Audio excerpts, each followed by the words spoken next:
Hello दोस्तों, क्या हाल है। तारीख आज 7 जनवरी 2025, दिन मंगलवार, हिंदी तिथि अष्टमी। और आइए बात करते हैं आज के मुख्य समाचार में देश भर की तमाम बड़ी खबरों पर नजर डालते हैं। देखिए, पहली खबर, ज्वेलर्स अब नहीं बेच सकेंगे आपको नकली चांदी के जेवर, क्योंकि सरकार अब हॉलमार्किंग के नियम को चांदी के लिए भी अनिवार्य करने जा रही है। अभी आपको पता होगा, सोने के आभूषण यानी गोल्ड ज्वेलरी के लिए हॉलमार्किंग का नियम अनिवार्य है, लेकिन अब केंद्र सरकार का प्लान है जो सिल्वर ज्वेलरी होती है उसके लिए भी हॉलमार्किंग नियम अनिवार्य किया जाएगा और BIS को इसके लिए जिम्मेदारी भी सौंपी है। खाद्य व उपभोक्ता मामलों के मंत्री प्रहलाद जोशी ने बताया कि भारतीय मानक ब्यूरो BIS से उपभोक्ताओं की मांग को देखते हुए चांदी और चांदी से बनी कलाकृतियों के लिए हॉलमार्किंग अनिवार्य रूप से लागू करने को लेकर विचार किया गया है। तो इससे अब आपको चांदी पर भी शुद्धता की गारंटी मिलेगी। चलिए अगली खबर आ रही है। इंडिया गेट का नाम बदलकर भारत माता द्वार करने की मांग की गई। मुस्लिम नेता जमाल सिद्दीकी ने PM मोदी से इस बात को लेकर आग्रह किया। ये देख सकते हैं आप, प्रधानमंत्री को उन्होंने एक चिट्ठी लिखी जिसमें उनका ये कहना कि इंडिया गेट का नाम बदलकर भारत माता द्वार कर दिया जाए। ये BJP अल्पसंख्यक मोर्चा के अध्यक्ष भी है। ये बोले कि इससे शहीदों को श्रद्धांजलि होगी। चलिए अगला अपडेट देखिए। हवाई यात्रियों के लिए बड़ी अच्छी खबर है। अब विमान में यात्रियों को यात्रा करते दौरान हेल्थ प्रॉब्लम से राहत मिलेगी, क्योंकि फ्लाइट के टेक ऑफ और बोर्डिंग से पहले एक्सरसाइज करवाएगी सरकार। स्वास्थ्य मंत्रालय के आदेश के मुताबिक हर यात्री को बोर्डिंग यानी विमान में चढ़ने से पहले 2 से 3 मिनट तक शारीरिक व्यायाम करवाया जाएगा और इसकी जिम्मेदारी एयरपोर्ट पर तैनात CISF के जवान उठाएंगे। हालांकि ये पूरी तरह से यात्री पर डिपेंड करेगा कि वो एक्सरसाइज करना चाहता है या नहीं, लेकिन सरकार ये नई पहल शुरू कर रही है ताकि हवाई यात्रियों को एक हेल्दी ट्रेवल का एक्सपीरियंस मिल सके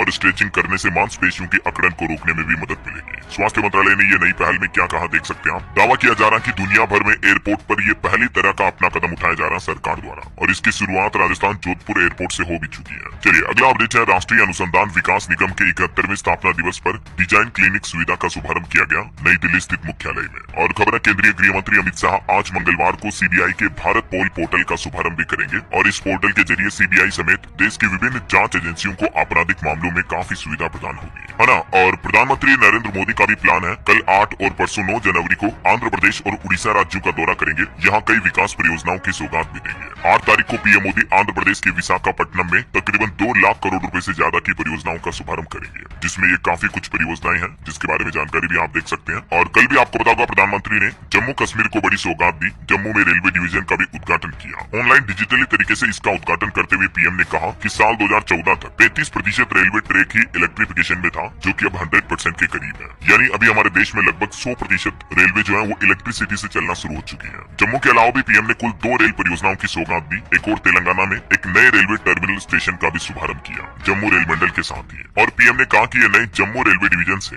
रोजगार और पर्यटन को बढ़ावा मिलेगा। प्रधानमंत्री बोले कि भारत में नए साल 2025 की शुरुआत से ही कनेक्टिविटी की तेज रफ्तार देखने को मिल रही है। चलिए अगली खबर आ रही दोस्तों। बैंक लोन को लेकर RBI ने कुछ नए नियम लागू किए हैं। अब एक से अधिक लोन लेने वाले ग्राहकों की मुश्किलें बढ़ सकती हैं। एक तो मैंने आपको हाल ही में बताया था, रिजर्व बैंक ने सिविल स्कोर को लेकर नया नियम लागू किया है, जिसके तहत अब कर्ज देने वाले बैंकों यानी कि लोन बांटने वाले बैंक या जो भी वित्तीय संस्थाएं हैं, NBFC वगैरह है, उनको ग्राहकों का CIBIL score credit bureau record अब हर 15 दिन के अंदर अपडेट करना होगा। पहले ये 1 महीने में अपडेट किया जाता था, लेकिन अब हर 15 दिन में लोन लेने वाले ग्राहकों का सिविल स्कोर वगैरह उनकी स्टेटस रिपोर्ट जांची जाएगी, ठीक है ना। दूसरी बात ये कि अब नए नियम के मुताबिक कर्ज के लिए कर्ज पर लगाम लगेगी। मतलब समझ रहे हो, कई ग्राहक ऐसे होते हैं ना जो एक लोन को चुकाने के लिए दूसरा लोन ले लेते हैं, मल्टीपल पर्सनल लोन ले लेते हैं कई लोग, तो उस पर भी अब रोक लग पाएगी। ये रिजर्व बैंक की तरफ से लोन देने वाले बैंकों के लिए और ग्राहकों के लिए कुछ नए नियम जारी किए हैं। सिविल स्कोर पर RBI की तरफ से मास्टर निर्देश जारी कर दिया। देश भर की सभी फाइनेंस कंपनियों को ये नियमों को पालन करना अनिवार्य होगा। ओके, और अगली बड़ी खबर देखिए दोस्तों। कोरोना जैसे चीनी वायरस का आतंक भारत में शुरू हो चुका है। देर रात तक भारत में इसके 6 केस मिल चुके हैं। कर्नाटक और तमिलनाडु में 2-2 केस सामने आए, बंगाल में 1 केस और गुजरात में भी 1-1 बच्चा संक्रमित पाया गया। इन सभी बच्चों की उम्र 3 से 8 महीने तक ही है। अभी चीन में जो नया वायरस फैल रहा है आपको पता होगा, HMPV।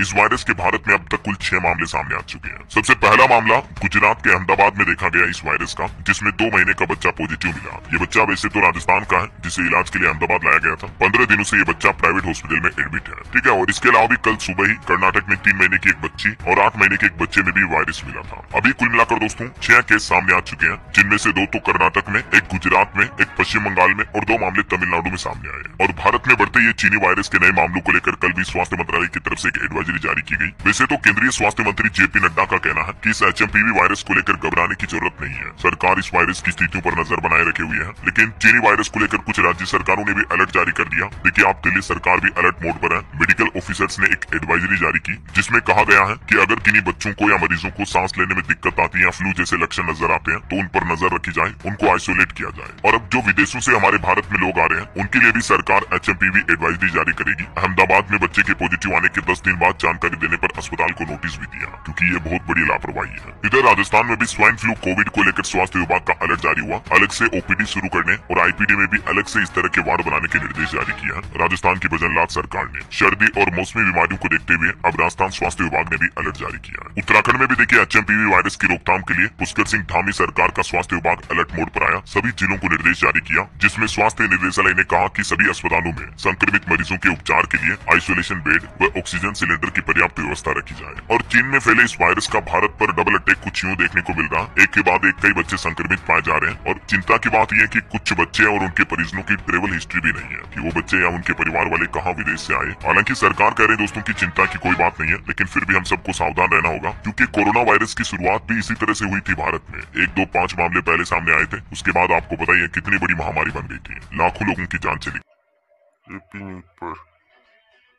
वीडियो जारी किया था भारत में जैसे इस वायरस की एंट्री हुई थी। अगर आप देखना चाहते हैं तो इसमें काफी इंपोर्टेंट जानकारी आपको मिलेगी, देख लीजिएगा चैनल पर जाकर। क्या क्या इस वायरस के लक्षण हो सकते हैं, जिनमें सामान्य खांसी, जुकाम, बुखार, नाक बहना, गला खराब होना, घबराहट या सांस की तकलीफ या स्किन यानी त्वचा पर कुछ रेशेज बन जाते हैं, ये इस वायरस के सामान्य लक्षण है। और केंद्र सरकार ने भी एक एडवाइजरी में ये कहा कि क्या करना है और क्या नहीं करना है। ये टिप्स जो सरकार की तरफ से नोटिस में जारी किए गए, इनको सभी लोग फॉलो करें और क्या न करें इसकी भी जानकारी आप देख लीजिएगा। अभी वायरस के माहौल के दौरान इन कामों को बिल्कुल भी ना करें, है ना। और भी डिटेल जानकारी आपको इस वीडियो में मिल जाएगी, तो आप देख लीजिएगा। और बाकी आगे जो भी अपडेट आएंगे दोस्तों वो तो मैं आपको बताता ही रहूंगा।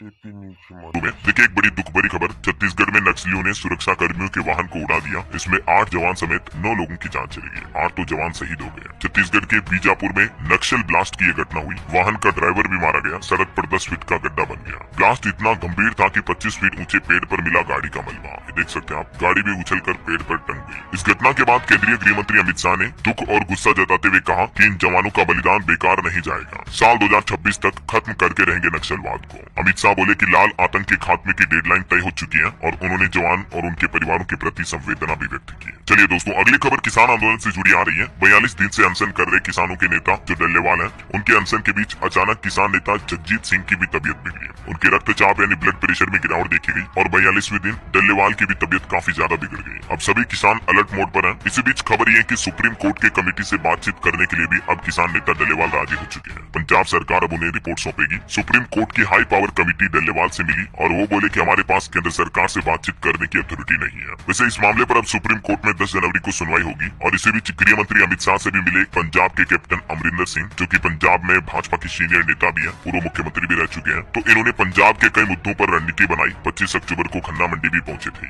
वहीं किसान नेताओं के राष्ट्रपति से मुलाकात पर राष्ट्रपति कार्यालय का कहना है कि किसान संगठनों से फिलहाल नहीं मिलेगी देश की राष्ट्रपति द्रौपदी मुर्मू। राष्ट्रपति भवन ने कहा कि फिलहाल समय का अभाव है, इसलिए किसान संगठनों को उनसे मिलने का मौका नहीं दिया गया। चलिए अगली खबर आ रही देश की डिजिटल कंपनियों के लिए बड़ी राहत की बात है। केंद्र सरकार ने हटाई ये अड़चन। अमेरिका समेत दुनिया भर के कई देशों ने इस मुद्दे को उठाया था, तो आखिरकार केंद्र सरकार ने digital personal data protection act को लेकर अपने नियमों को स्पष्ट कर दिया है। और इन नियमों में डिजिटल कंपनियों को बड़ी राहत दी गई है, जिसमें कहा गया कि DDDP कानून में कंपनियों पर सारे पर्सनल डेटा को भारत में रखने की कोई बाध्यता नहीं है। भारतीय ग्राहकों के डेटा जो बाहर इन कंपनियों ने रखे हुए हैं, उसको वे किसे ट्रांसफर करेंगे, इसको लेकर भी सरकार ने नियमों में कुछ ढील दी है। सरकार का कहना कि फिलहाल इन कंपनियों के खिलाफ कोई ठोस कदम नहीं उठाया जाएगा। वैसे सरकार का जो ये डिजिटल डेटा संरक्षण अधिनियम लागू किया जा रहा है, इसके पीछे एक मकसद ये भी है, साइबर अपराधियों से बचाएगा अब आपको ये अधिनियम। इसमें सरकार ने साइबर अपराधियों के खिलाफ शिकायत और निवारण डेटा संरक्षण बोर्ड बनाने का भी निर्णय लिया, जो कि आए दिन लोग बाग डिजिटल फ्रॉड के शिकार होते रहते हैं। स्कैमर्स के जरिए लोगों के बैंक खातों से पैसे उड़ जाते हैं, तो इन घटनाओं पर भी लगाम लगाई जाएगी, है ना। चलिए खबर है दोस्तों, इस बार गणतंत्र दिवस की परेड में पहली बार मौसम विभाग की झांकी भी शामिल होगी।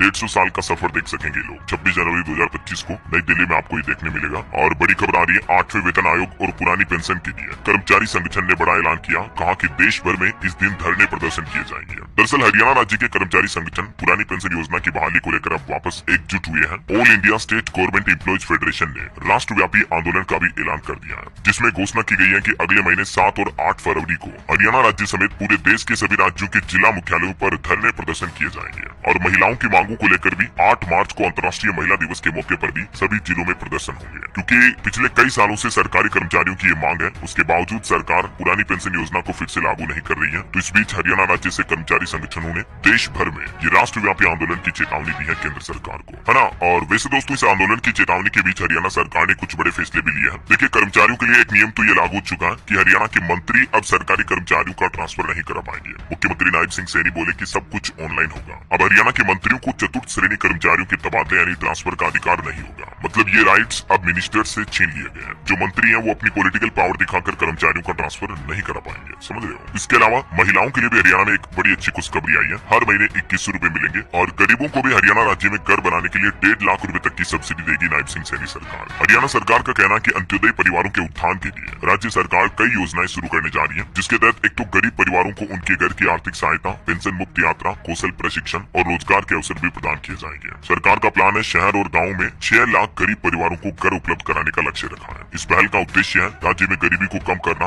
और लोगों को एक बेहतर जीवन प्रदान करना है। हरियाणा में अंत्योदय परिवार 18 विभागों की 48 योजनाओं का भी लाभ उठा सकते हैं, जिसके तहत एक तो अंत्योदय परिवारों को रोजगार के लिए आसानी से ऋण यानी लोन भी मिल पाएगा और राज्य के गरीब परिवार की महिलाओं को हर महीने 2100 रुपए भी दिए जाएंगे। तो ये हरियाणा सरकार की तरफ से कुछ बड़ी घोषणाएं की गई। राज्य में अगले महीने विधानसभा का बजट भी पेश होगा। इस दौरान हरियाणा सरकार ये कुछ बड़े फैसले लेगी और 1 लाख से कम आय वाले परिवारों को मुफ्त तीर्थ यात्रा भी करवाएगी राज्य सरकार। और गरीब परिवारों की बेटियों की शादी में भी 51,000 रुपए का शुगुन दिया जाएगा। 2 लाख युवाओं का कौशल विकास होगा, उन्हें स्किल ट्रेनिंग दी जाएगी। युवा उद्यमियों के लिए मददगार वेंचर कैपिटल फंड भी शुरू किया गया, जिसके जरिए युवाओं को छोटा मोटा बिजनेस काम धंधा करने के लिए आसानी से लोन मिल पाएगा। विदेश में रोजगार के लिए भी मुफ्त विदेशी भाषाएं सिखाई जाएगी और श्रमिकों के लिए एनसीआर में लेबर हॉस्टल भी बनाए जाएंगे। ठीक है, तो ये कुछ हरियाणा की नायब सिंह सैनी सरकार द्वारा बड़े फैसले लिए गए। मैंने आपको सब कुछ एक साथ बता दिया।